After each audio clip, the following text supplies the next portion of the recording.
Well, we're officially in off-season mode. Hail, hail, and welcome to Celtic World, North America. Uh, as I said, like we're going to try and keep this going in the off-season, and our plan during that time is trying to bring on some new guests to try and introduce some people to the North American Celtic support. Because as they say, we are everywhere, and we are definitely everywhere over here. And as always, there's something to talk about with Celtic. And this week, more than anything, it was dominated by talk of who will manage this club and a lot of anger about it. Oh, shit, I still have on black. My bad. Uh-oh. Yeah, sorry, I couldn't see the screen there for a second. I thought it was me. Yeah. So tonight, we're going to joined by, and I lost Bobby. Get Bobby on the screen. Man, we're off to a great start tonight. So let me welcome on our panel tonight, Chris. As always, Chris, good to have you on. Likewise. Yeah, I mean this is a shit show from the start. Like trying to get moving into Thursday, and like it's just like that's like it's Celtic off season, so let it roll. Yeah, it's like vacation mode, baby. Vacation mode. No big deal. Everybody's got flip flops on. Yeah, it's like we're back to our first day of doing the show. All our fuck ups we had then. Professionals. Yeah, we are. And then Bobby from Columbus is back with us. Bobby, welcome. It's always good to have you on. And then last but not least, we got a first-time guest with us tonight, and it's good to have him on. Alan's always with us in the comments. So we're always throwing his comments up on the screen. But Alan from Houston, formerly of Chicago. We met Alan 2 years ago, or a year and a half ago. Was it 2 years? Yeah, 2 years ago in South America. Yeah. Jeez, time flies. Time flies, yeah. So welcome, Alan. It's good to have you on. Yeah, great to be here, boys. Thanks for getting me on the other side of a screen for a change. Yeah, so we're excited to have you on. And Alan is a late replacement, so thanks. Substitution. Thank you for being available and being able to jump on at the last second. That's huge.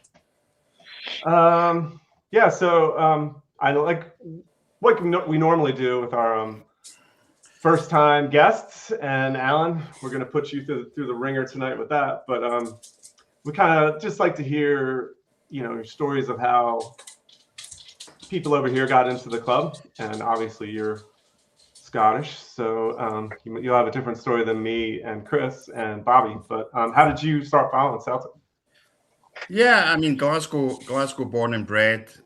Like most supporters, my father, as a very young boy, I think I'm you've seen a lot this week with Kenneth Dalglish and people like that. I grew up as a young boy, a season ticket holder with my father and his best friend going to the games. I was in the stand back in the days. My dad said I was too young to get in the jungle till I was a later on in life. So it was great memories, some great games. I have early memories, Celtic, Real Madrid, Parkhead, some great European games, and seeing some of the legends like Kenny and Roy Aitken, Paul McStay, obviously.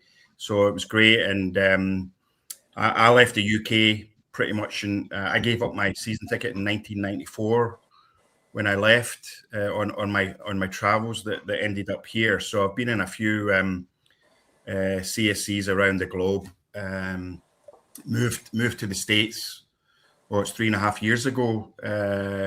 Pretty much, like you mentioned, I started off in Chicago with the great group of boys with Paul and Co up in Chicago, and again about a year to the day I moved down to Houston, and the boys at Houston Emerald, another great bunch of people, so welcoming. So it's been great seeing the Celtic family all over the world, and it's just amazing when you see it. I think we spoke earlier about the 6 o'clock games in the morning here and how the bar's opening for us, and it's just fantastic to see the level of support we have everywhere. And obviously when I met you, Shawnee, over in South Bend, and I did my first ever tailgate of any sport to be a Celtic game as my baptism. Quickly ran out of drink, learned my lessons about how how to participate in a tailgate very quickly. So it's great to be a part of, and obviously that Celtic experience in North America was great for me. Now actually living here and just seeing how big the club is over here, and it's really enjoying it. And I'm so happy we get the support from the bars that allow us to come in that early to watch the games, and obviously bringing a lot of people local that are got that affinity now with Celtic on our travel. So it's good to, and what you guys have been doing with the show. Obviously, as I said, a lot of us watch or on repeat in the UK or Ireland or wherever on podcasts. So to have a live one in our sort of time zone is fantastic for us over in North America. Yeah, well, thank you. It's been fun doing it. So obviously we're still learning, as you saw from the beginning.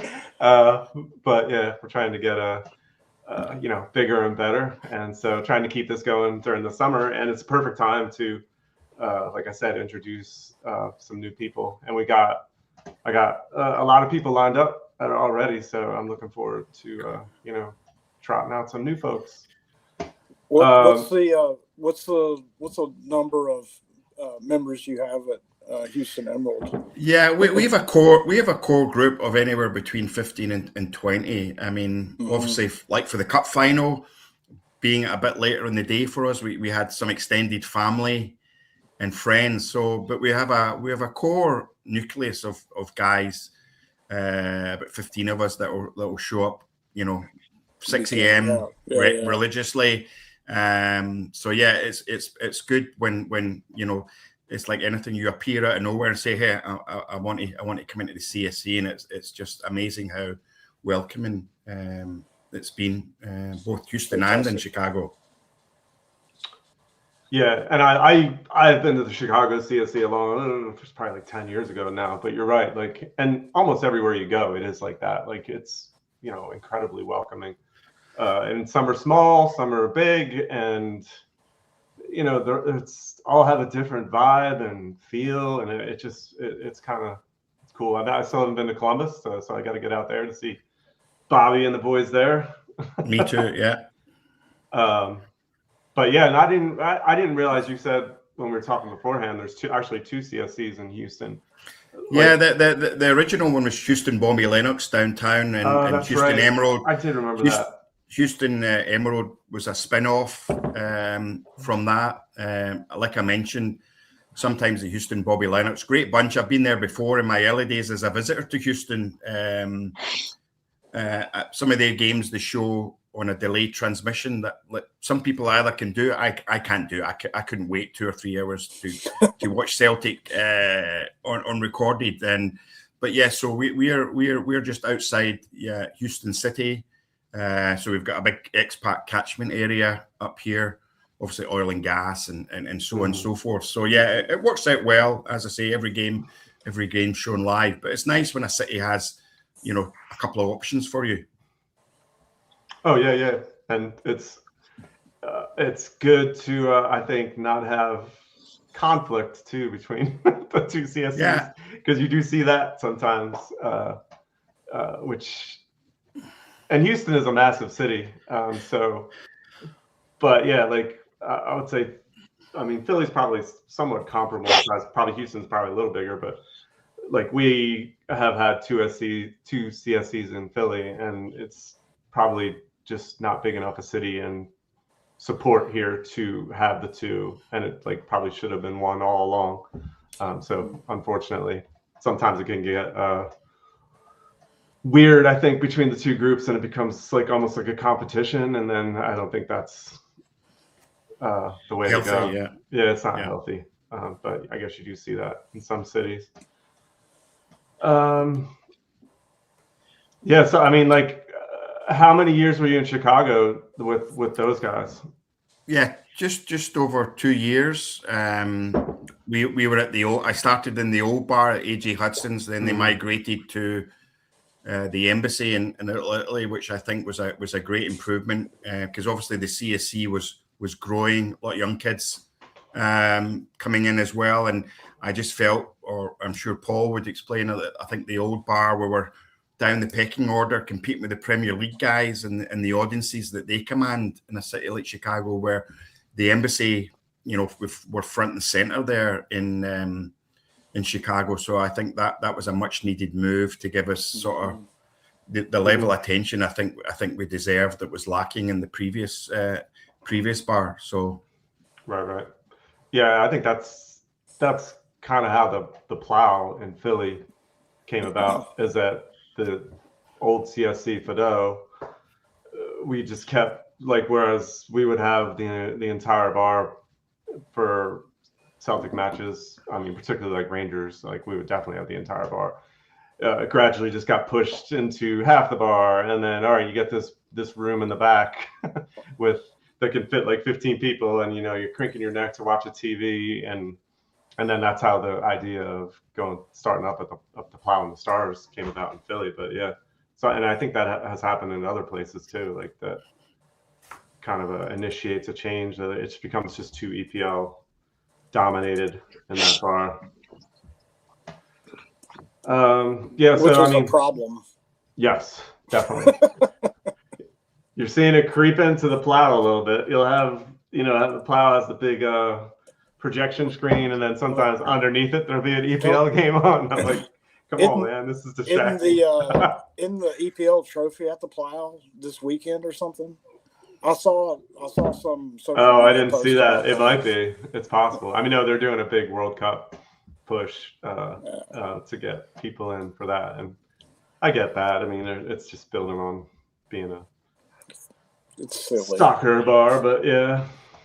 We've been at our place for like, we're on 25 years now, 24 years. And we kind of started it all off in Columbus, Ohio. So there's a bit of a respect. I'm at a place that does show a lot of English games, but there's sort of a place of reverence for us because we're the originals. And there's a bit of respect for us as well. So we really don't have that issue. Brilliant. Good for you. Yeah. That's good. But yeah, I mean, it's tough because, I mean, there is a massive EPL fan base, unfortunately, that, and, if you're going to open up at that time, like that, there is a big EPL crowd everywhere. So it gets annoying though. But the Plow kind of, I think, fought that for a little while, but it seems like they're might be giving into it slightly, not that it's going to take over the entire bar. So I wouldn't think so. No. But I've been told more than once, John, that we're a bit different because we maybe drink a little bit more. So we bring in a little bit more. We bring in a little bit more revenue, if you know what I mean. Yeah. We have a couple more pops than the normal guys. Yeah, that's true. Let me throw up a couple comments. Just some people saying hail, rubber duck. Hail, Paul. He's usually with us. Hail, net gel. No Rev tonight. Rev was sick. So yeah, I hope we get to film better, Rev. Yeah. You're overachieving tonight, Sean. I don't know about that. And then Peter, hail boys. So, I mean, honestly, the big talk this week, and I think it's going to be until this is actually done, which it's honestly kind of, I think, crazy that we're still talking about this because the club has had so much time to actually do something and have something probably at least in the works. And, we're not interviewing people a week or two after the season ends. And that's obviously the manager situation. It's like, I'll go to you first, Chris. I mean,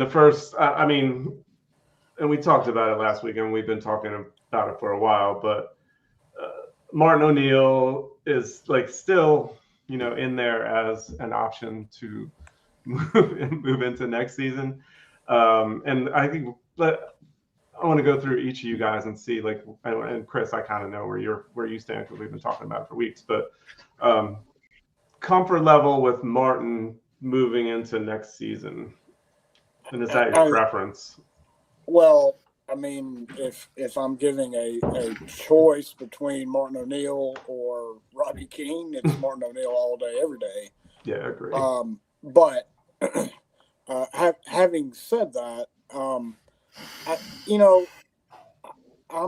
okay with it now, and I think that may be what people are kind of hedging everybody's bets on, is that it's going to be Martin O'Neill for another year. Kind of a minimum. I've heard rumors of a 2-year deal for Martin O'Neill, and quite honestly, if that's where we are, that's where we are. I would trust him, to make the right calls on players, the backroom staff, just the foundation things that Celtic are known for, right? So in that regard, I'm okay with it. But I mean, I don't know why people are getting upset about things, because if the board decides to go with Martin O'Neill, then everybody's going to be kind of breathing a sigh of relief, because it's at least, and I know we talked about it last week, it's a known quantity, right? That we know what we're going to get out of Martin O'Neill, which is, he's got his own way of coaching. He's got his own way of managing the players.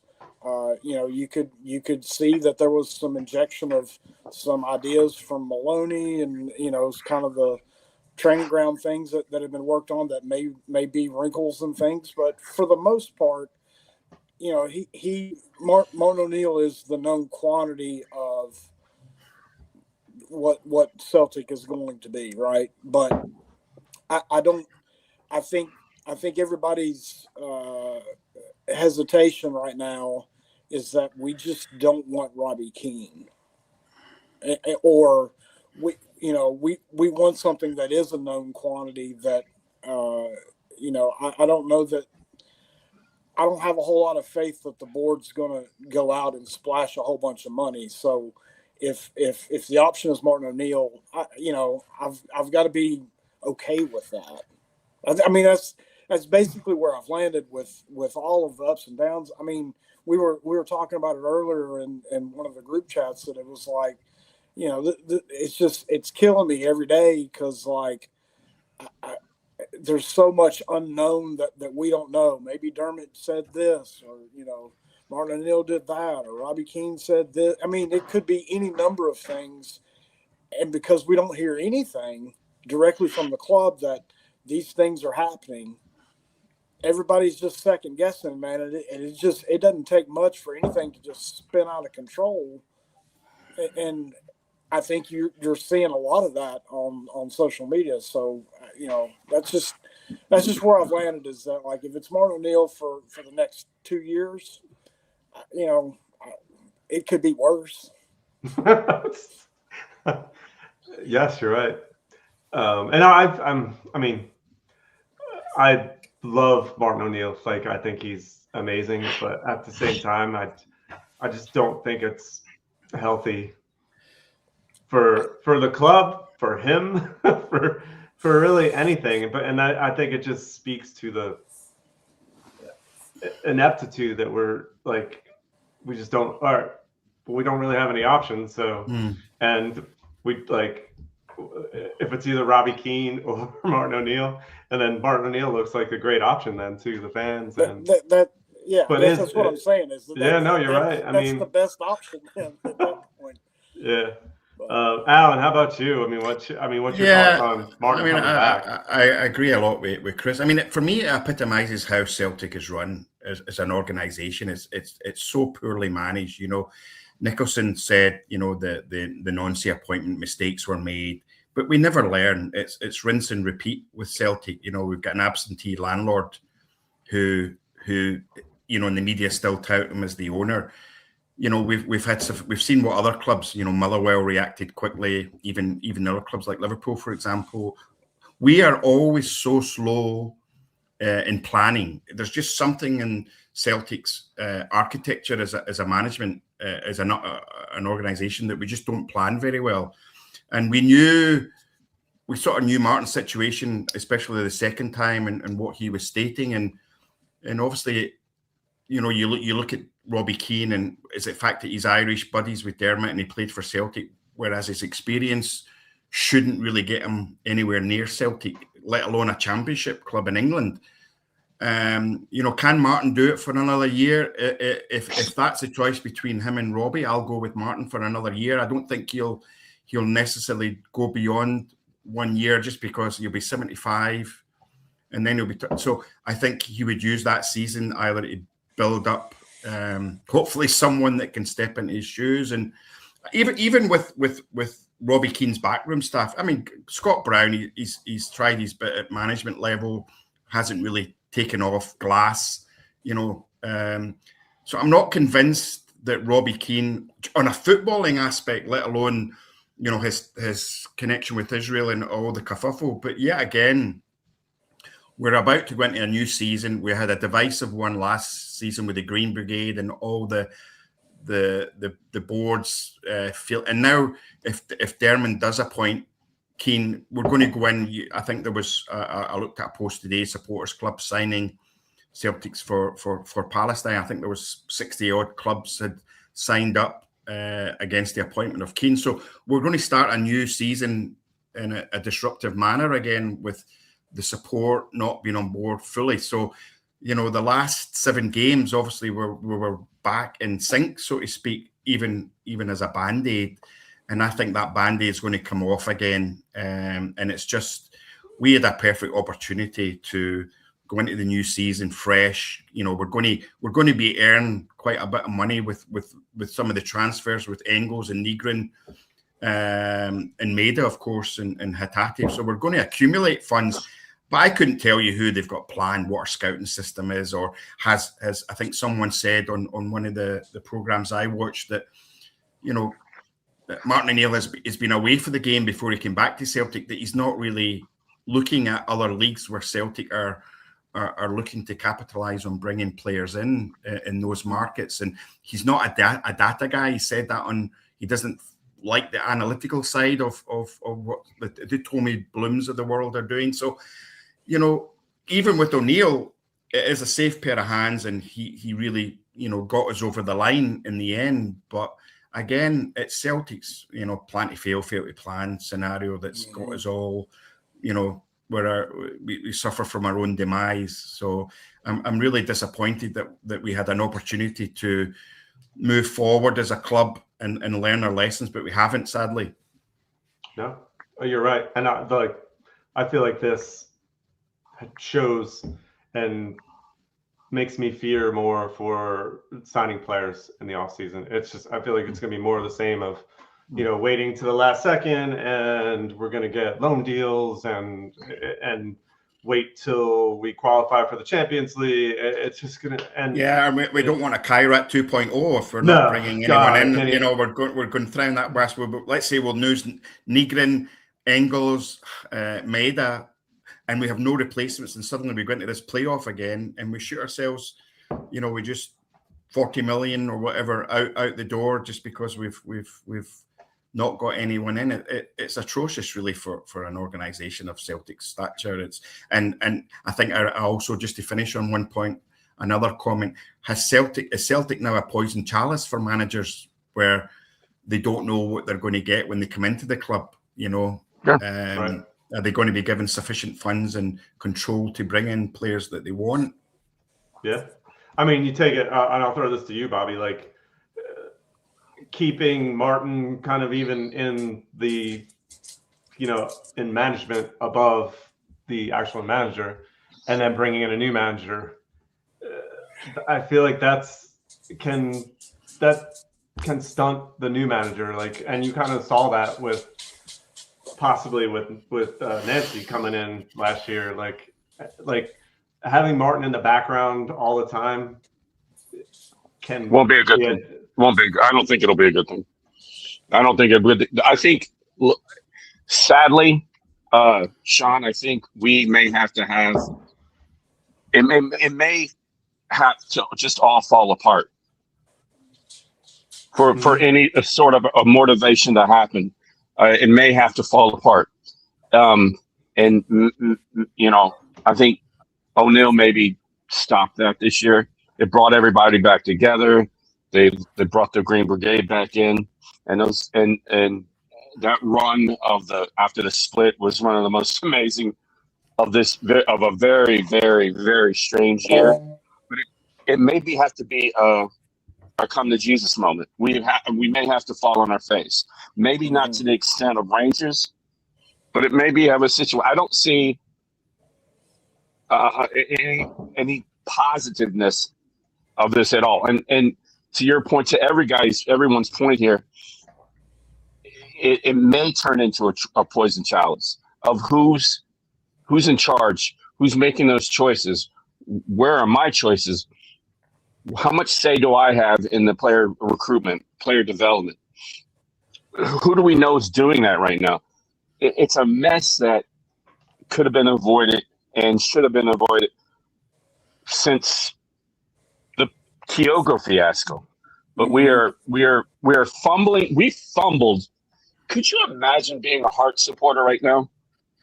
Imagine that. Imagine how pathetic we were this year, and Hearts still couldn't win the goddamn league. It's absurd to think.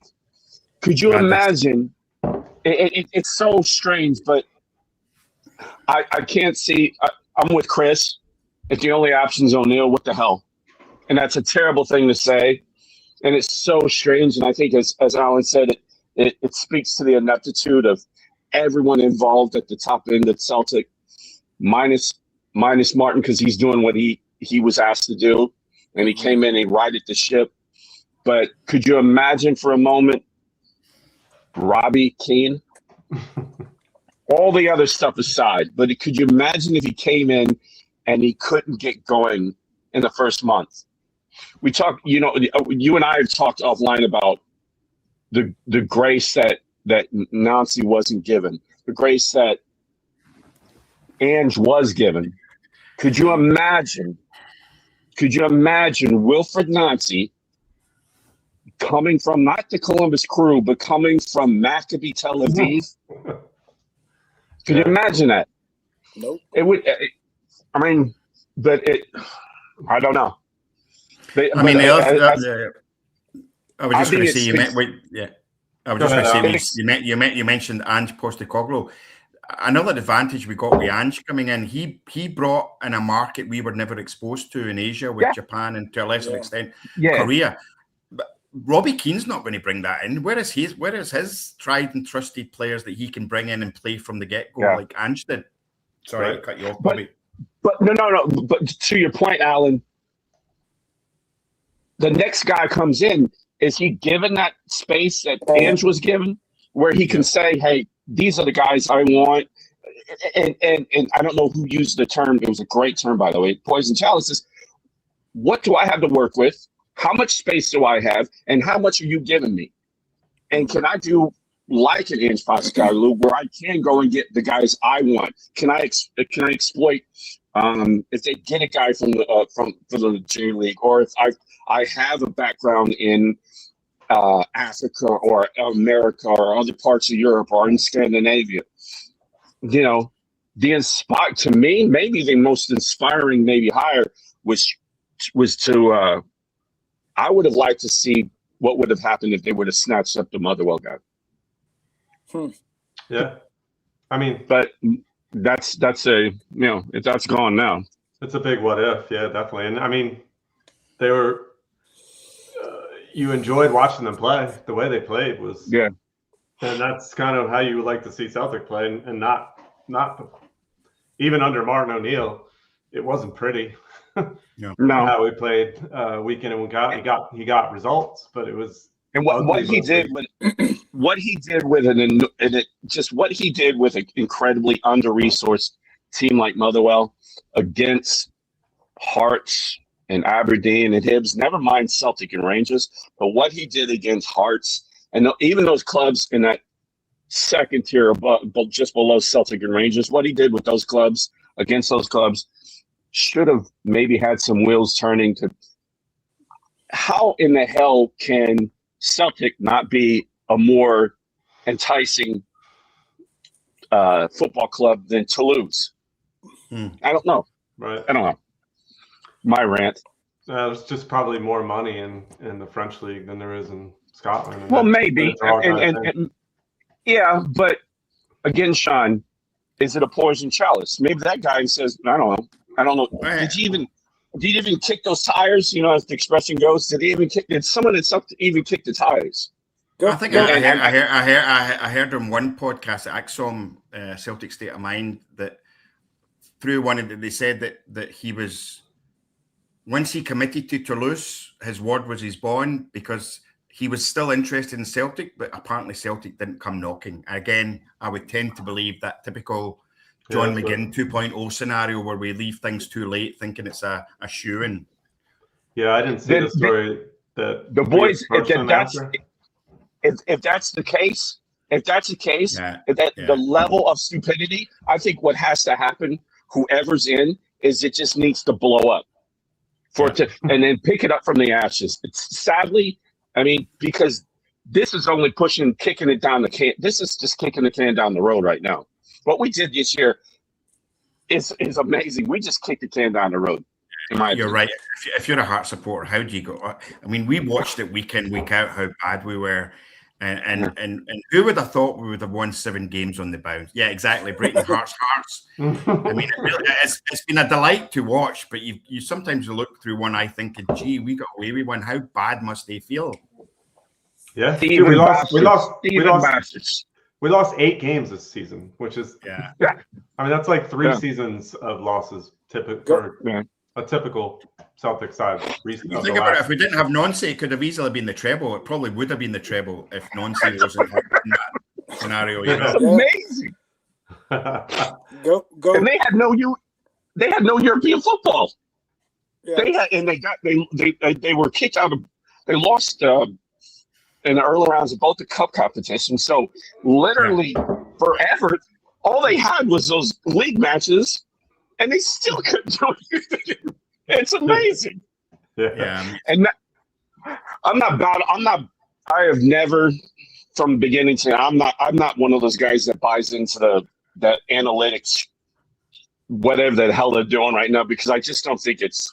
I watched it. It comes from here, and it fell on its face here with Major League Baseball, and it doesn't hold itself. You're not going to say there's no way that Hearts Football Club is going to. Well, they might, but there's no way they're going to find both the Old Firm teams. This and that. I hate to use that term, but you're not. How bad Rangers is right now, and how bad we are. You miss your opportunity, guys. They really did.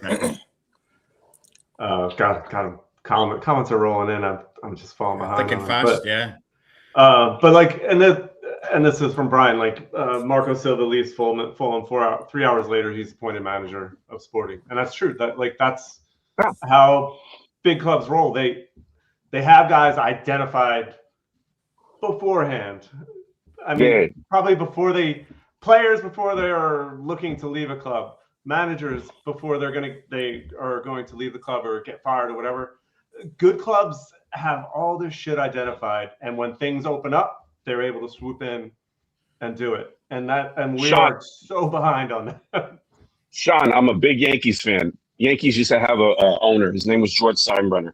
One of the mantras of George Steinbrenner was always have a contingency plan. Always. Who's the next manager? Who's the guy doing this? What's the second baseman? Who's at single A? Who did we draft? All this. And you can see, a blind monkey can see that no one at Celtic has a donkeys of an idea what's going on right now. None. Absolutely. Go. And that's why I say, Chris, I'm sorry, boys, but that's why I think maybe it just needs to all go to shit before any real meaningful change has to happen. Well, otherwise we're just kicking the can down the road. Go further down the rabbit hole, right? So when Dermot Desmond came out with his statement after Brendan Rodgers was gone, right? Do you remember when it came out and there was just this scathing, oh, Brendan Rodgers, da da da da da da. What was Brendan Rodgers' number one pet peeve? Both times that he was leaving as manager is that he couldn't control the players that he wanted to buy. That he wasn't, the one actually making those decisions. And he didn't get the full backing like Ange got. They finally went for something with Ange and got it right where they did pump the money in, and we got Kyogo and Dyson Maeda and Tate, like Matt O'Reilly. Are you kidding me? And all we've done is pocket money since then. We've never replaced those players on their way out. But half of that problem is that, whether it's Martin O'Neill is able to maybe coax it better, or, somebody else is going to come in.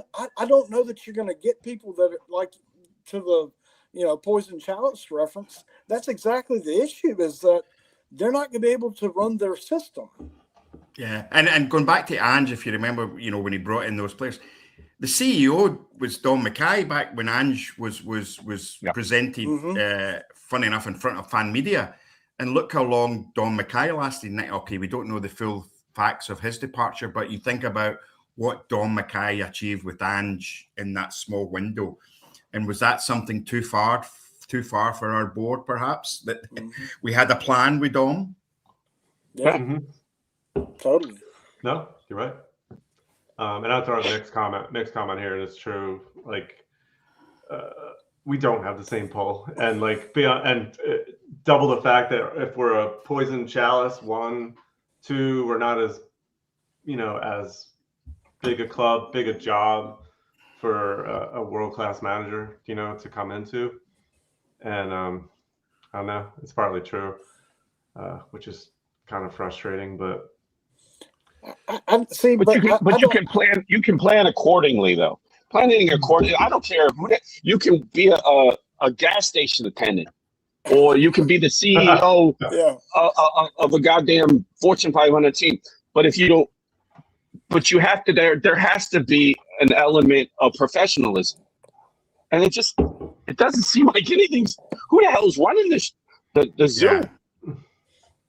I mean, financially, we're a great club, right? Let's look at the 50-odd thousand season ticket holders, pretty much guaranteed. Okay, I think regardless of the situation with season ticket renewals, we always have money in the bank. We will sell players, but it's just, I still hark back to the money's in the bank and they just don't know what to do with it, or they're very inept at doing, like Bobby says, they just don't know what they're doing. There's no plan B. Yeah.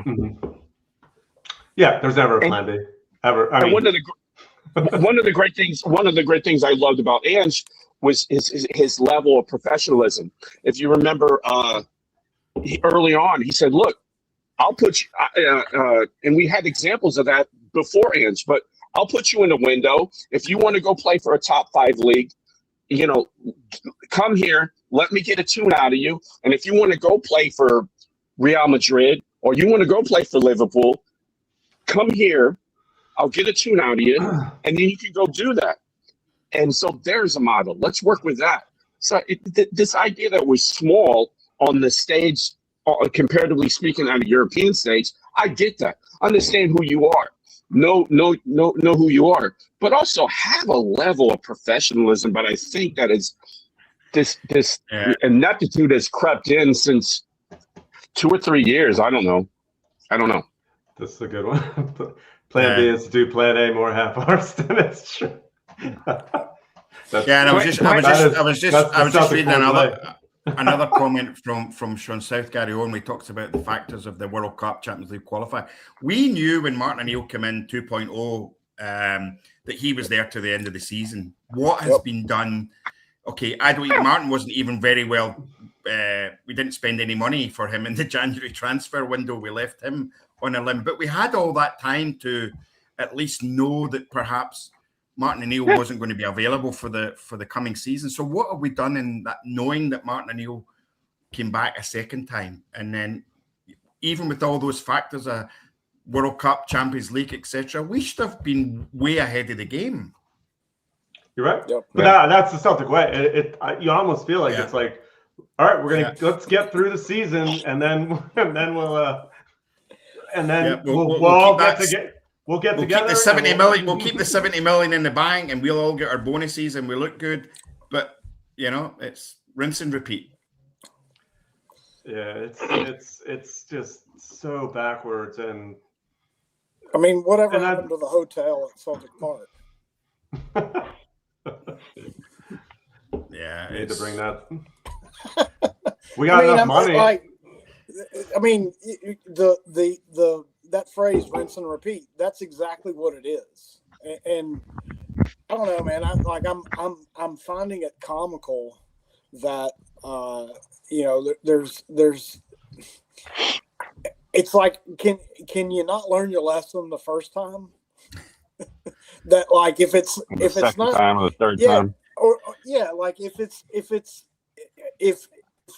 if you want to be thought of as a quote big club, which I don't really buy that, because if you look at every other metrics of world support of football clubs, Celtic's like at one of the top levels across the world.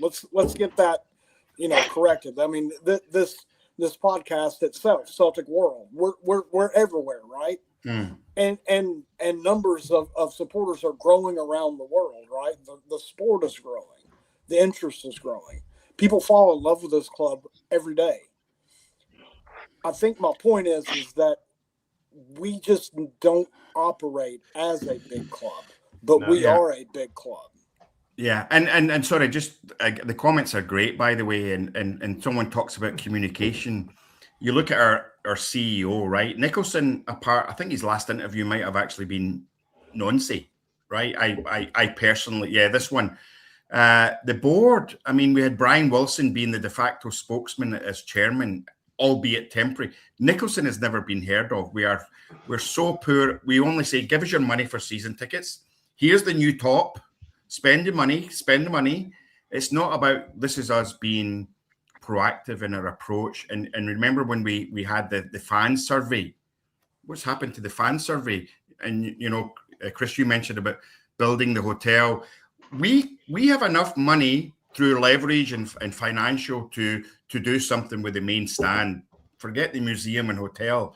We could easily do. I mean, Celtic Park. I was there, fortunately, for one of the Europa League games late last year, and it's been a while, obviously, since I've been back. And it looks nice from a distance but when you go up close, it's a mess. It's the infrastructure, the catering, the toilet. I mean, there's so much needs to be done to Celtic Park, and what are we doing about it? And again, it goes back to, quite right. Where is the communication of plan? What are we doing with the money? Yeah. Well, and that's where all the frustration comes from. Yeah, 100%. Like that's the source of why everybody gets pissed off when we start talking about this, because it's like, I can accept, change is going to be inevitable in some way, right? But not telling everybody about it only makes it worse. Yeah. Let me, if I could, and I'm going to tell you a story, and this is a God's honest truth on my mother's grave. I swear to God. I'm at a bar when Nancy gets his first game. It's against Hearts. I'm sitting next to a guy. It's a big deal here in Columbus because the guy used to be the crew manager, and so that game we had the place was packed, and I don't know half these damn people. But I'm sitting, I know a guy who works with the Columbus Crew Academy, so they call him the Columbus too. And this guy has friends or whatever, and he had sort of a minimal contact. He sort of knows crew people and crew two, more importantly, crew two. Anyhow, I'm sitting next to him, and I see the lineup come out for that Hearts game, Nazi's first game in that Hearts game. And I thought to myself, he's going to try this right off the top against Hearts. And I thought, can we start plan B first, and then if you want to work your way into what he wants to do, then do it. This guy sits next to me. This guy who barely he talks to the Crew 2 people, and I'm sitting at a bar in Columbus, Ohio, and this guy tells me, Bob, that's not how he is. This is not him. He's all about this football right now. So that concept doesn't even exist with him. And I thought to myself, how the hell does a guy in Columbus, Ohio know this, and this information doesn't get to Nicholson or Wilson or anybody connected to with Celtic? And why even make this goddamn move if this is what you're going to get? And I'm more informed as I'm sitting in a goddamn bar in Ohio than thousands of miles away from Parkhead. That's fucking.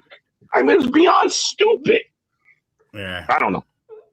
I mean, you could say, and I'll throw up this comment from Steven, and it's everything about that hire was poorly done, from probably the choice of hire to how they trotted him out to just kind of having Martin in the wings still, like kind of overseeing everything, not having Martin, like supposedly they had like a 15-minute conversation, whether that's true or not. But if that is the case, that's like you need, if you are the board or whoever you are, the chairman, like you need to force those two, like spend a few days together so that like Martin can tell Nancy about everything he knows about this team, not like a 15-minute conversation. And yeah, I think it was clear from O'Neill when he said, "Did you spend any time with Nancy?" I think it was a telltale sign that he expected it to be longer, and then it was a brief discussion. Listen, guys, I thought the heart palpitations were during the season. Okay, the cup final was the most refreshing game of all season because but this is a Thursday night. The season's over, and we're back to my heart palpitations are rising again, and I'm on the drink on a Thursday night. So much for a quiet preseason, then, eh? That's why I threw this up earlier, but then we started talking about something else. But this is true. Like, we had 2 or 3 weeks of feel good shows. Exactly, yeah. And it's kind of, I mean, we haven't really even talked about the Keane Maccabi Tel Aviv connection. I mean, that's almost been glossed over, and that's a big deal. I mean, I feel like, and I think I said this word a lot during the season, like, and with the board banning the Green Brigade and just a lot of negativity towards the fans. There's almost like a disdain or hatred, not hate, but a disdain for the fans that they would even consider this move, because they have to know that this would turn off a large number of the support, like a good percentage. I mean, I would say at least 3/4% of Celtic fans. That move has to, and that brings about, it just causes this negativity to which, like I said, we had 3 weeks of rainbows and sunshine, and now we're back in the dumps. And it'd be a very lazy appointment. It is. Yeah. Wasn't being all those donkeys in January. That was lazy. Wasn't Brandon Nancy lazy? I mean, Bobby, we're losing you a little bit here. Oh, I'm sorry. I think it must be the beer having the effect already on your. Yeah. You hear me now? Yeah, just get your video is a little blurry too, and then you start to get. It's just buffering a little. Yeah. Yeah, but I don't think everything's lazy right now. And Robbie King would be the worst. The worst. Yeah. I mean, that would be. It may be the best thing. Maybe I don't know, because it would maybe the inevitable happen sooner. I don't know. If could you imagine though, Robbie Keane not getting off the ground quick? He will not. He won't get the grace that Ames got. I mean, he sure as hell won't. No way. I don't. Yeah. Oh, I don't know.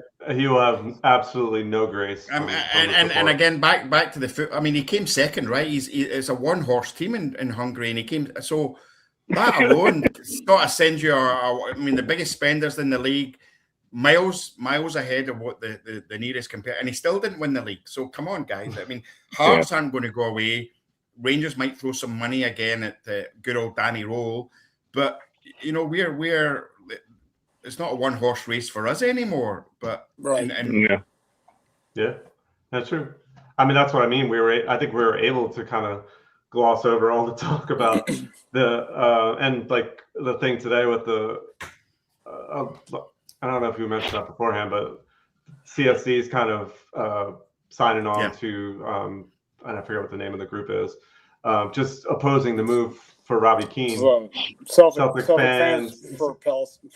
Yeah, Celtic fans for Palestine. Yeah. So you saw, I think they showed 67 CSCs throughout the world who kind of signed on to it, and I know ours. I voted on it. I didn't see the name of the Plowboys on the list, so I know I did. I saw the Philly guys. Okay, good. Yeah. Is that Starry Plow? Plow and Plow and Stars. Yeah. Oh, okay. Or it's Plowboys, Second Street Plowboys is what they might be under, but I mean, it comes down just bringing it back to a football level. Like,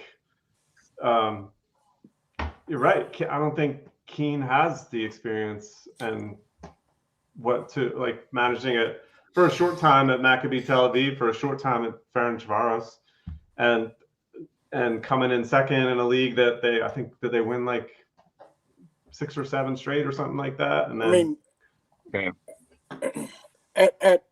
at what point does Scott Brown enter back into this, right? Because we keep hearing that, you know, whether it's Keane or Martin O'Neill or whatever, that Scott Brown and Johnny Hayes and that, you know, they were going to be coming back into the, like, I understand maybe what they're trying to bring with that, but like, even if, you know, if that doesn't happen with Keane and it is Martin O'Neill, you know, I don't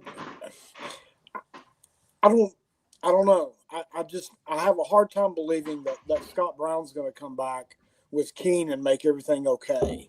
Like it's almost like they're giving you like a big shit sandwich and then putting like sprinkles on the top with Scott Brown to be like, hey, remember all the good things that you remember about Scott Brown? Like here. And you know, I just don't understand why you would make that appointment. Like, I genuinely don't, because if you take in all of the you know, managing it in Tel Aviv away, like once you put that back in, how do you appoint that guy? I mean, just from a footballing side, I don't think he's got enough. And then they're going to try to sell you Scott Brown and Johnny Hayes to make you feel good about it. So your other option is Martin O'Neill.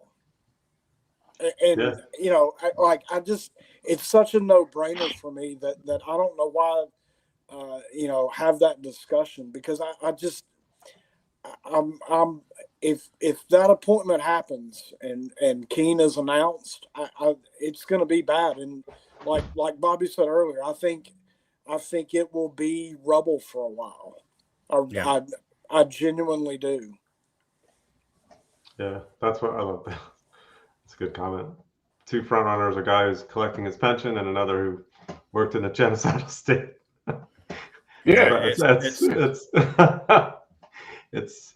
I mean, you can imagine the potential tifos that. I mean, again, it will put the Green Brigade front and center of a potential ban, because no one's going to be shy saying what they think about this appointment, just in regards to the Israel connection. You know, it's just like someone said, it's going to alienate so much about what Celtic's all about, unfortunately.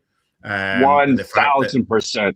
You know, so what a way to start a season.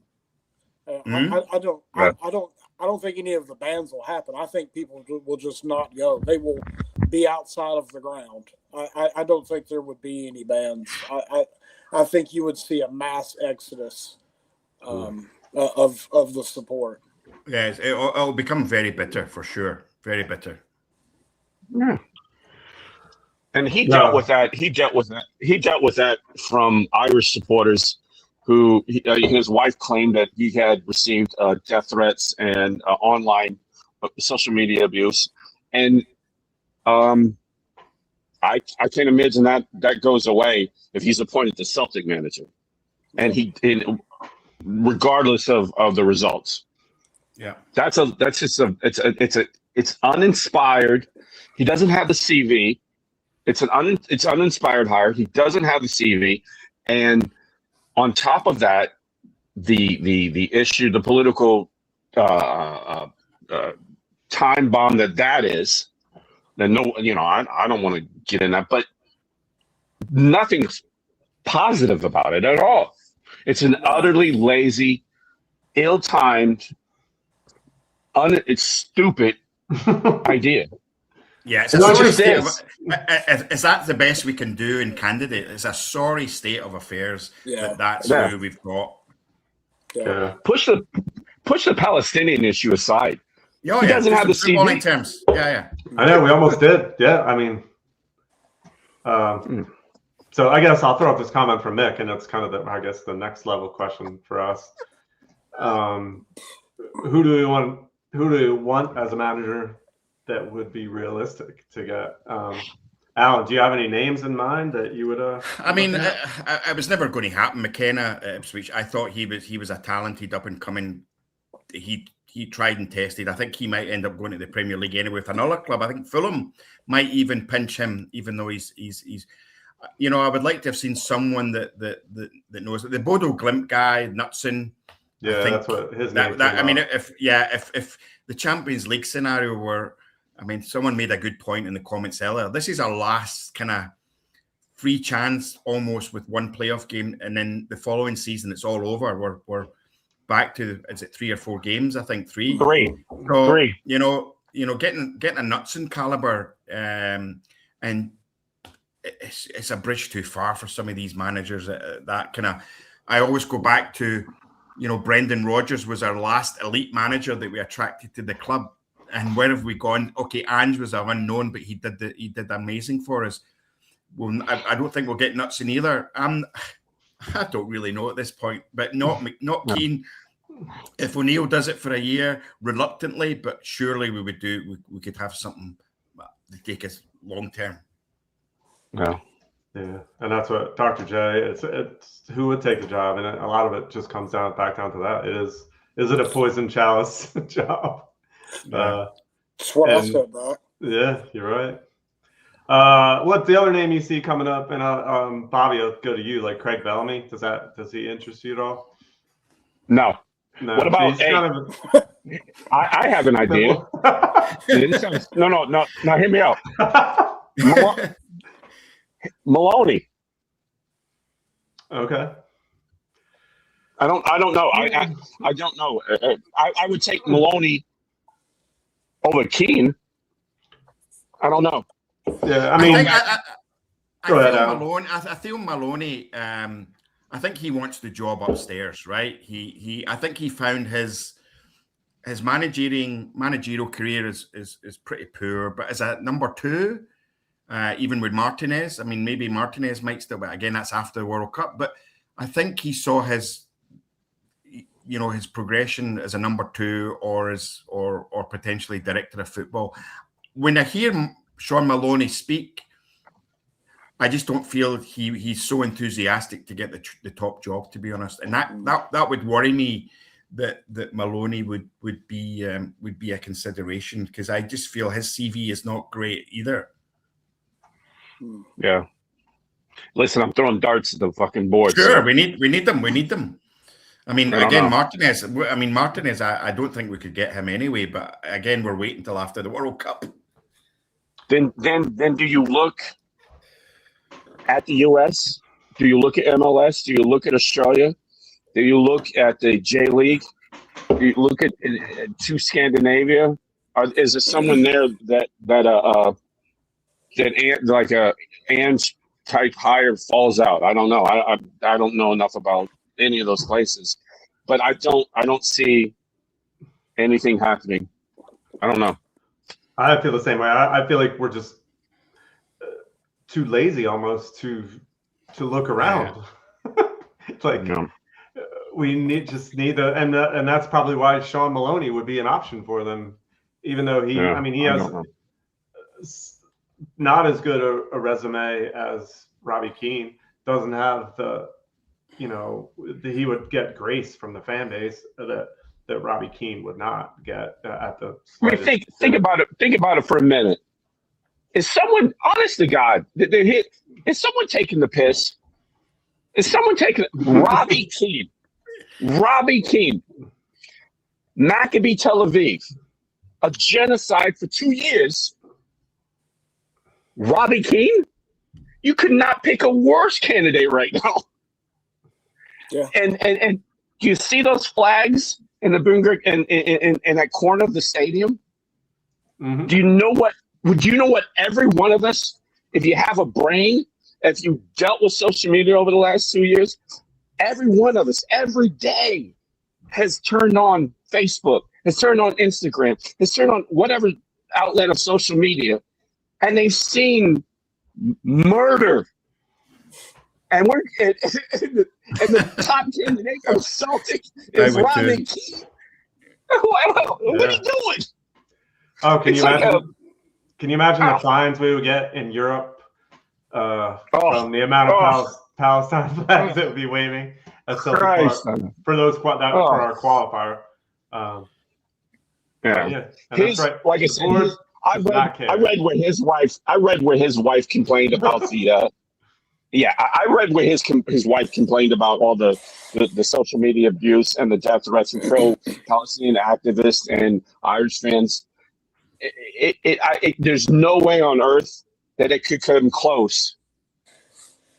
Anyway, if it goes sideways as Celtic, well, hell, never mind if it goes sideways. If he gets the appointment as Celtic manager, never mind if it goes sideways. It will be for the neutral. It'll be a great watch. It'll be hell for us, but it'll be a great watch for a neutral.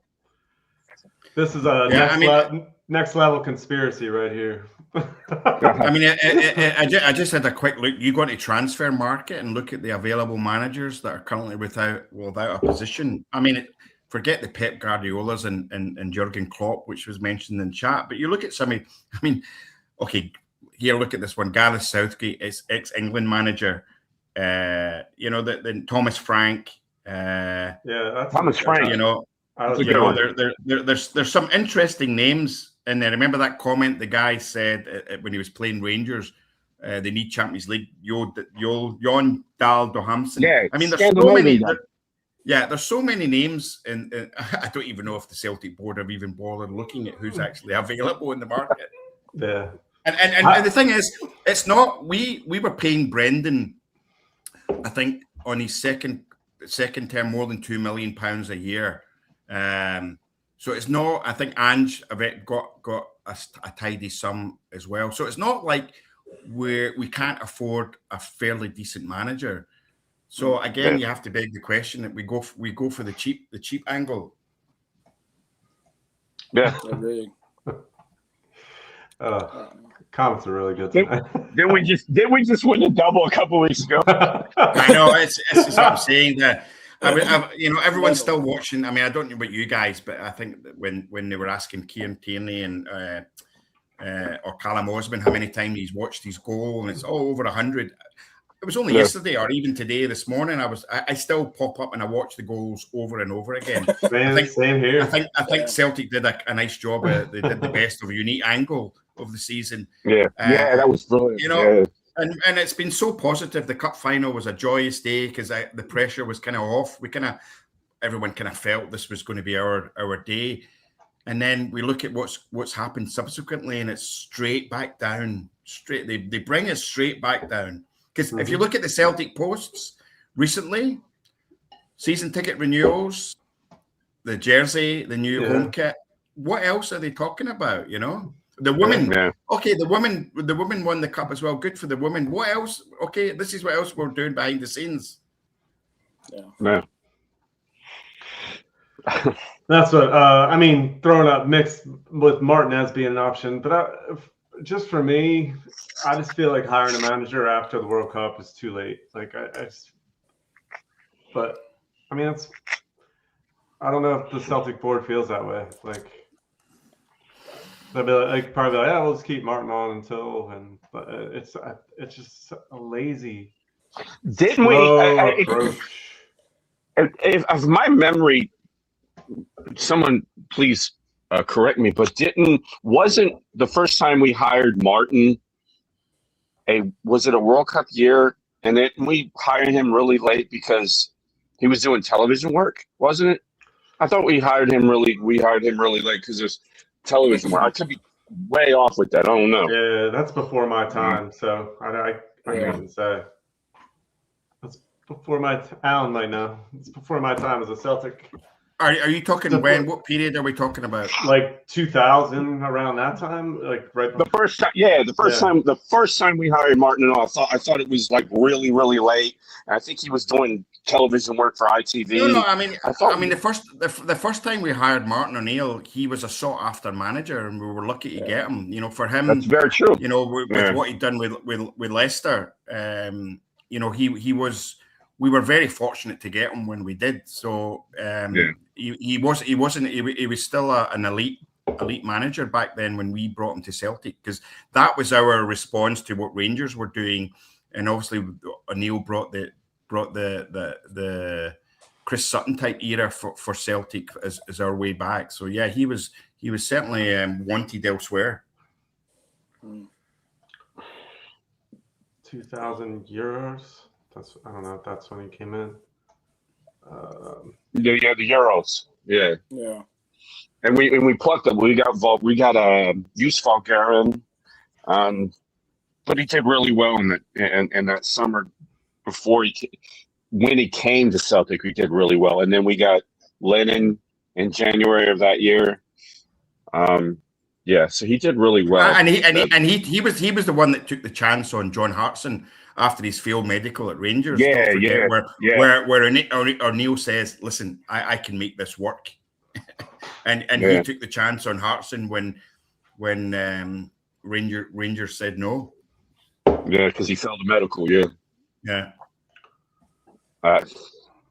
But O'Neill, I just give it to O'Neill. Give it back to O'Neill. I mean, yeah, over Keane, but I don't know. I think it's just kicking the can down the road, and hoping for something better. And then we're gonna wait all year next year and not do due diligence during the season to look into guys, and it'll be like, all right, the season ends, Martin's contract's up, let's start digging into finding a manager, and that's months and months and months too late to get into it. That's just the Celtic way, and that's how we handle transfers and handle it just needs a complete overhaul. And who's there when the boys report for training, for example? Because they're all out of contract, right? Fozzie, temporary hire. Maloney, are they all okay? He had a job anyway, but where are all when the guys turn up for training? Like where is everybody? Yeah. Right. Wait, time out. Fozzie's not there. He's gone. Yeah, sorry. Yeah. But I would take Ange in a heartbeat too. I don't think Ange would come I don't either, and that's why I think his name doesn't come up much. Yeah. Just because of that reason. I think you're right. Like, I think it's just, I don't think he would come back. I think he said in an interview, "I don't go back." Yeah. And I don't begrudge. I don't begrudge him either. Yeah. Yeah. And then the other one comes up is Kevin Muscat, and he he was, I don't know where he is now, but he was He's still in Japan. Yeah. Mm-hmm. So that's bringing in probably trying to rekindle the Ange years, that would be that kind of hire. I think, and I don't know, would they dig in then I against the Japanese? Well, the only difference is Ange wasn't a hammer thrower who played for Rangers. Yeah. You know, and do you think about the hostility? He would have probably less hostility than what Keane would get, and as an arranged Rangers EBT taker, like someone like you said, it's like go figure. That's why you keep throwing. Everybody's throwing up like McCoist and McCann and Alex Ray, and you're like, yeah, that's. Nick, I'm waiting for someone to put McInnes in there. Oh, Barry Ferguson. Oh yeah. Oh man, we've fallen far. We have fallen far in the last week. Last week was joyous. Yeah.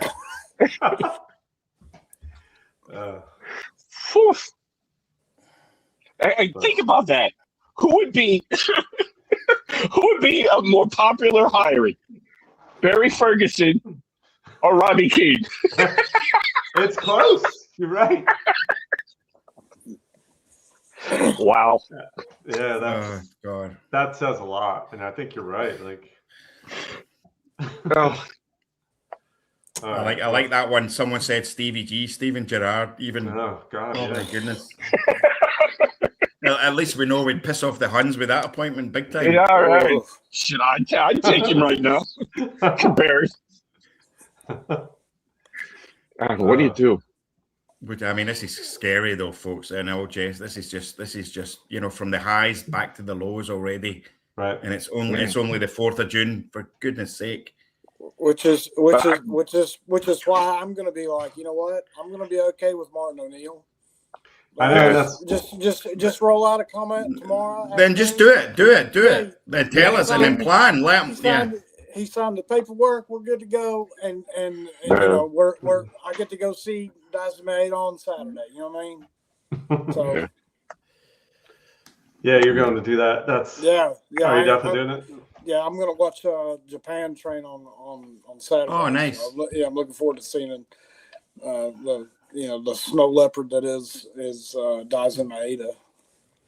Well, I mean, I'll be in Boston. I've got tickets for the Scotland-Morocco game, so I'll be in Boston. Quite a crowd of the boys from here are heading up for the Haiti and Morocco game. So I look forward to frequenting some of the Boston establishments there for even with the Tartan Army. So yeah, we're looking forward to that.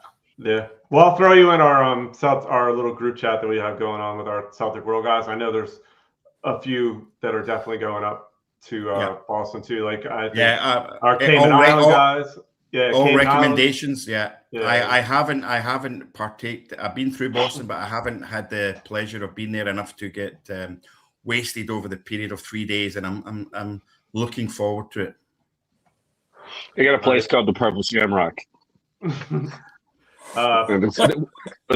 that place in Dorchester? There's a place in Dorchester that's fantastic. The Banshee. What is it called? Where's this? That's the CFC, the Banshee. Yeah. Banshee. Yeah. One last name to throw up for the manager search before we move on. Graham Souness. Why not? Hey, he won the league in Turkey. That's a hell of a lot better CV than Robbie Keane. God, talk about us scrape the barrel tonight. We're really there. Mick said to Miami for Scott.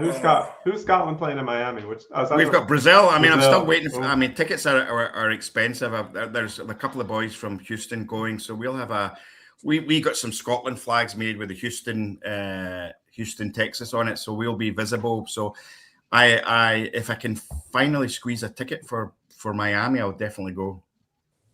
Yeah, but I don't want a second mortgage to do it. Yeah, I mean, it seems like ticket prices are outrageous.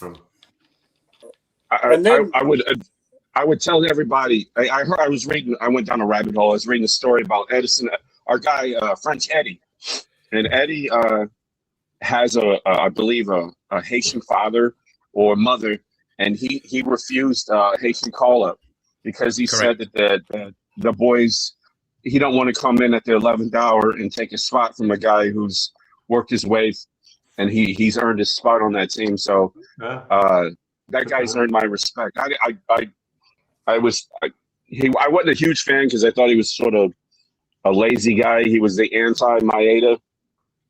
But that if you guys read that story, it was well thought out. Yeah, it was brilliant on his part. And by the looks of it, after the friendly with New Zealand, I think Haiti are doing well enough without him. So we need to that's a potential banana skin that we need to be careful about. Yeah. Oh, they need to win that game. They'll be in trouble if they don't win. Yeah. Fair. It was the old Billy Kindly joke: lose to Costa Rica and beat Holland on the way out. Yeah. Typical Scotland as well, right? Chris, what's your plan to attract attention from Dyson on? Is it Saturday or Sunday? Saturday, right? Yeah. Yeah. No, he already knows that I'm coming. Did y'all see the picture of him in the cowboy hat? Yeah, in Mexico. Yeah. Yeah. Yeah. What you taking for him? What's your gift? I've got some stickers that I'll probably give him. Some biblical CSC stickers. But I don't know.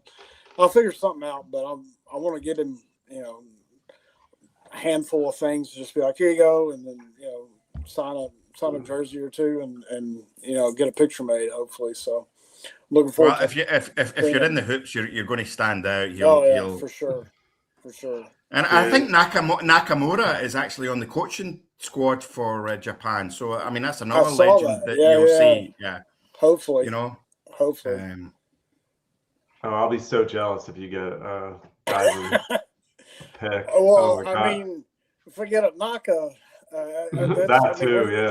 Like that's hard. That's hard to top. Chris, what you should do is you should get the overhead. There's plenty of great images on the internet with Dyson's free kick. Just get him to sign one of those. It'll be priceless. Imagine having that on your back wall. Or I'll get him to sign my arm, and then I'll get the bicycle kick tattooed on me, and then get his signature tattooed as well. Just saying. I like the way you think. Yeah. that would show and tell. That would be great for the next one. Is there any rumors on where he's going, or what's his next move? Japan World Cup. Yeah, I mean, I saw the only thing I saw was West Ham being interested in him, but I think they just got relegated. But, yeah. I mean, Engels is definitely got 3. I mean, Forest are still there or thereabouts. I think there's at least 3 teams potentially looking at Engels, including some European teams. Maeda's a bit of I mean, his heart's set on the Premier League yet, but I'm not sure there's been any qualified interest.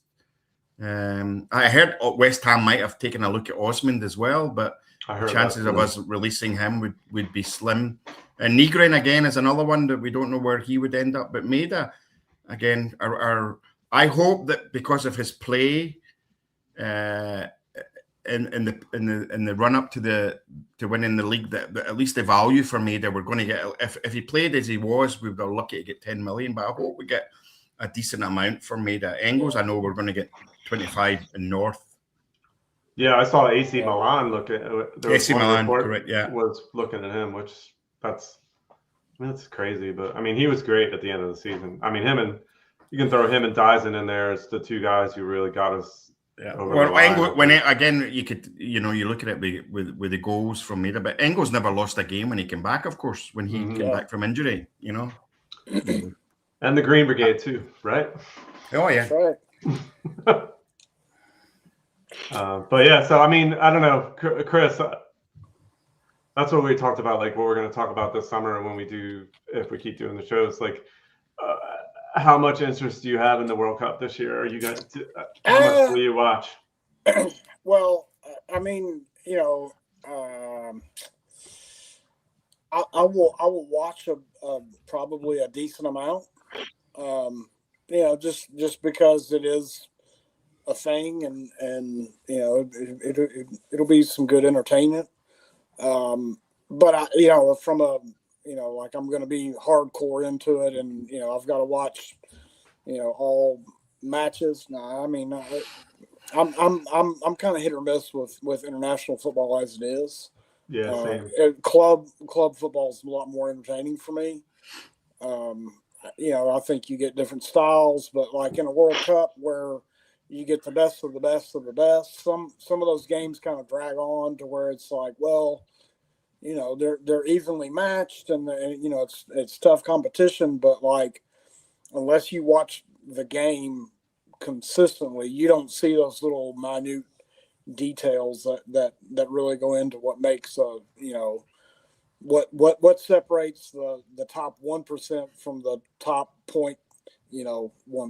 Like, you know what I mean? Like that, Yeah. like you get to a certain point where like you can't tell the difference between what's good and bad. They're all good, right? And it can get kind of whatever. But from an interest level, I'm not huge in international football, but I will definitely watch it. I'll try to watch all of Scotland matches and try to watch Japan and anything that has kind of a Celtic tie to it. Sans the the U.S. team really. I mean, Trusty's on there, but I don't there's think always he'll play. there's always so much hype about the U.S. team, and I'm always like, yeah, but like they don't have the squad. I mean, they just watching them, I'm not overly impressed. They've made some good runs here and there, and they've got some goal scorers, but I'm not sinking all my eggs in their basket that they're going to pull out some mystery win in the World Cup. But no, I mean, it should be good. I mean, it is here in the U.S., so that's kind of a maybe added interest to me. The other thing I'll say is that if you're coming over for the World Cup, drink plenty of water, because now that they ban bottles of water coming into like I saw that today, and I'm like, why? What Terrible. point is this? Like that's just the dumbest, greediest way to treat people to come to watch. Spend thousands of dollars to watch the World Cup. You won't let them bring a water bottle in. Fuck out of here. That's the way it is. Bobby, how about you, Bob? Are you? I couldn't give a fiddler's fart. I couldn't get. I'll watch. I knew he was going to say that. Me, I'll watch it if it can get me into a healthy nap. I really don't care. I don't care. I have such a disdain when when I first started doing your podcast, bro. If you remember, I talked to you. I grew up in North Jersey. I grew up with that Jack Charlton team that had Paul McGrath and the Cohen and Packy Bonner, and that was my introduction to and that '94 U.S. team. And that was such a great, and I love that time. And I remember watching some pictures of like the Irish team being having an audience with the Pope, and it was something beautiful, and it was fun, it was romantic, it was cool, and now it's all gone to piss. They had it in Qatar. It's sports washing. It's bullshit. That orange buffoon is going to be in it he's going to stick his ass in it somewhere, like he always does with everything else in this goddamn godforsaken place. So I'd rather not even, I'll go play a video game or something, and all joking aside, I will watch some of the Scottish games, but outside that, I couldn't care less. I really couldn't. Yeah. And I used to have a love. I used to have a love for because I grew up around where that '94 U.S. team all came from. They all came from one area, and I had a love for that. I used to, but not anymore. I couldn't care less. I couldn't care less. Yeah, Claudio Reyna, Tab Ramos, John Harkes, wasn't he from that area? Harkes old man ran everything out of that Scottish American club. Harkes' old man's a blue nose. Tony Miola's old man I had my hair cut by the place. So yeah, it's all out of there. But I'm gonna be like you, and just for the reason you said, like I think Trump's going to be all over this World Cup, and I can't participate. Not to get all, I didn't mean to get on that political thing, Sean, but yeah, I really couldn't care. There's no restrictions here. Yeah, brother, but I couldn't care less. I couldn't care less.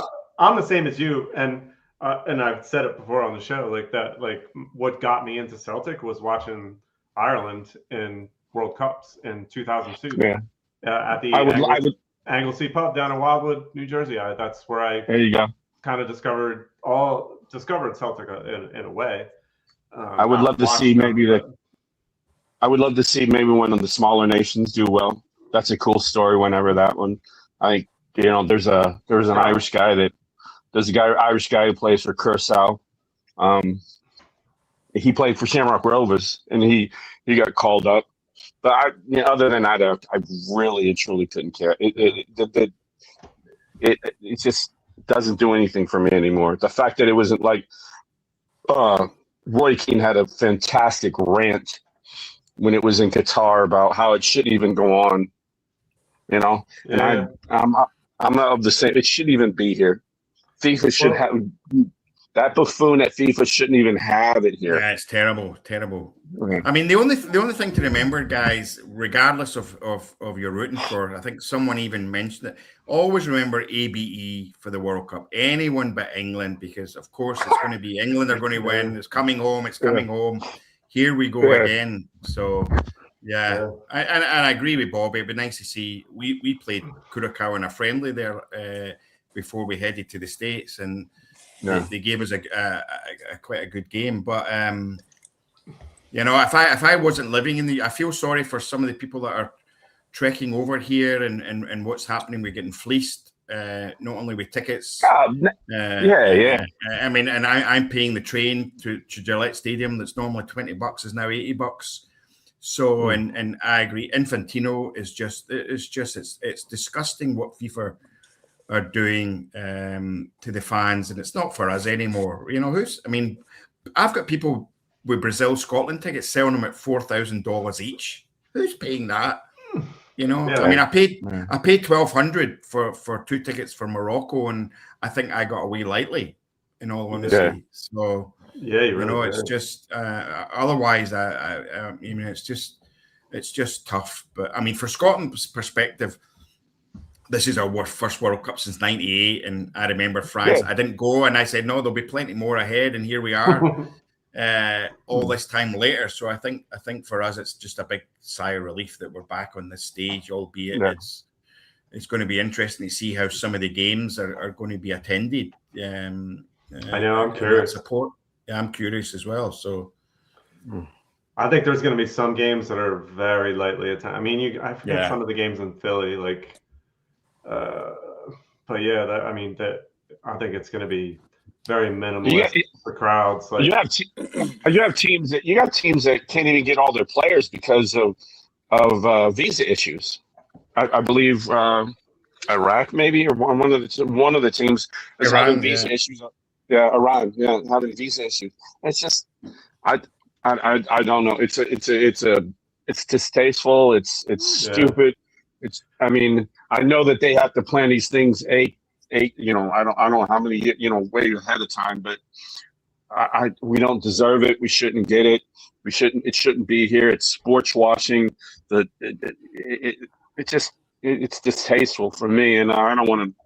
I will watch Scotland. But I don't know. I have no interest really. But yeah, that would be my only. No, I couldn't care less. You just look at Iran. They're all their games are, I think, on the West Coast, and some in Seattle, and they're basically not allowed to stay here. They're commuting from Mexico, right? They're commuting from Mexico. So that's what I think. I said it on social media the one time. If you can't accommodate a country that's in the competition, you shouldn't be allowed to hold the competition. So I'm with you, Bobby, on that.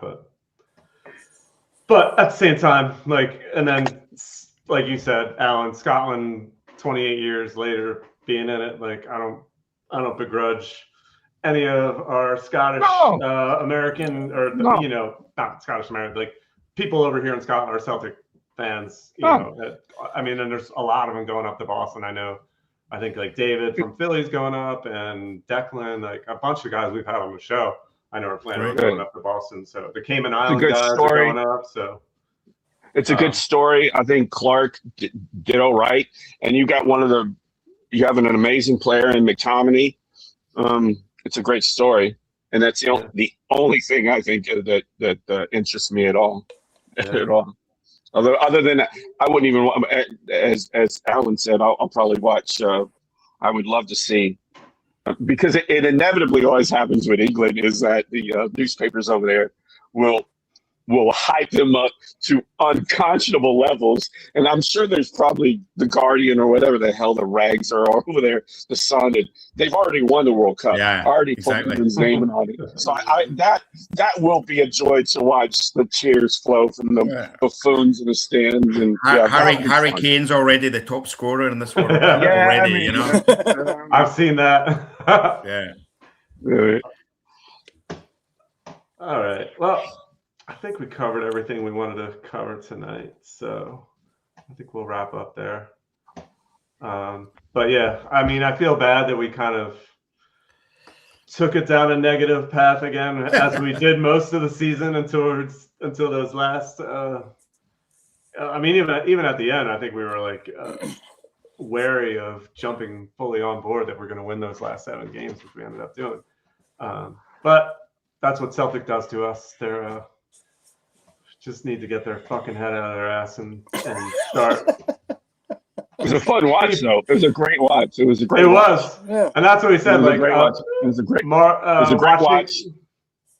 Dude, it's my favorite title I've had as a Celtic supporter, and I think a lot of the guys we've talked to felt the same way. I don't know what you guys think, but if you remember, Sean, you had me on after we lost to Dundee United, and I told you, I said, I think we got about 20% chance to win league.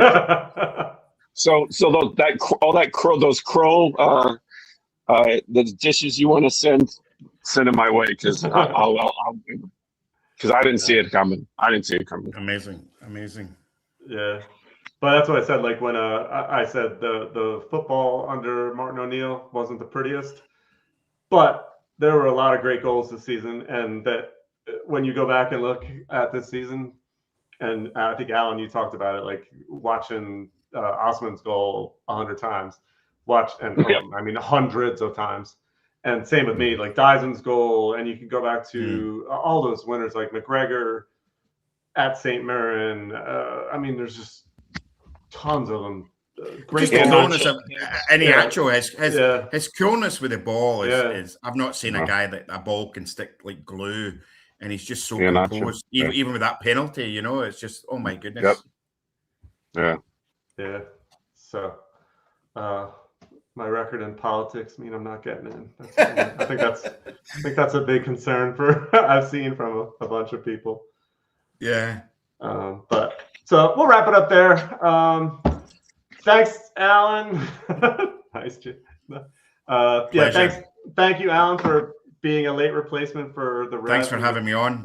Really good. He was sick tonight, so it's good to have people who can jump in last second. And then obviously Bobby, thanks for jumping on. Chris, as always, I hope you get Dyson, dude. If you get Dyson, tell him I said hi. Get him on the phone so I can talk to him. Actually, I think that. We'll FaceTime you. That'd be awesome. But yeah, so take pictures, Chris. Yeah, definitely. Please do. Yeah. But yeah, thank you everybody for getting in the comments. Were hilarious tonight, as always, and going all night long, which it's just feeds the show, which is awesome. If you can give a like, subscribe to the channel, just so you can help find us every week. Typically, we're on Wednesday nights at 8 p.m. Eastern time. It'll be 1 a.m. Celtic Park time. Bobby's playing with his phone right now. And then, so we had to move back to Thursday this week. But next week, I think we're planning on being back on Wednesday. We have Mike from Cincinnati CSC. They're just starting up Oh, this great! year. I'm in Cincinnati. I'll go and pay them a visit. I'm going to. Oh, yeah, I'm in yeah, yeah. Cincinnati So 2 weeks. Yeah. I met him in Detroit. Him and his missus. Wonderful guy. I tried to get him in contact with a few. I went to university just up the road in Dayton and tried to get something going in Cincinnati. So I knew a couple Brilliant. contacts. Yeah, yeah. He's a brilliant guy. His missus is a great guy, and they're really enthusiastic about Celtic and getting Awesome. things going there in Cincinnati. So, and it's a great little place they're at. So I hope they do well. Awesome. Yeah, I'm looking forward to talking Yeah. to him. And then we got Sean. You might have met him, I think, he was in Detroit too. Sean from Chicago. Yeah. Sean Carmody. Carmody. That's right. Yeah. So he'll be on next week too. He'll be on for the first time. He's another guy. He's always in the comments, and his comments are always great. So I've been wanting to get him on for a while. So excited about next week, Wednesday at 8 p.m. So again, thank you guys for coming on. Thanks for getting in the comments, and we will see you guys next week at Hail, hail. 8 p.m. on Hail, Wednesday. hail. Cheers. Chuck, hello.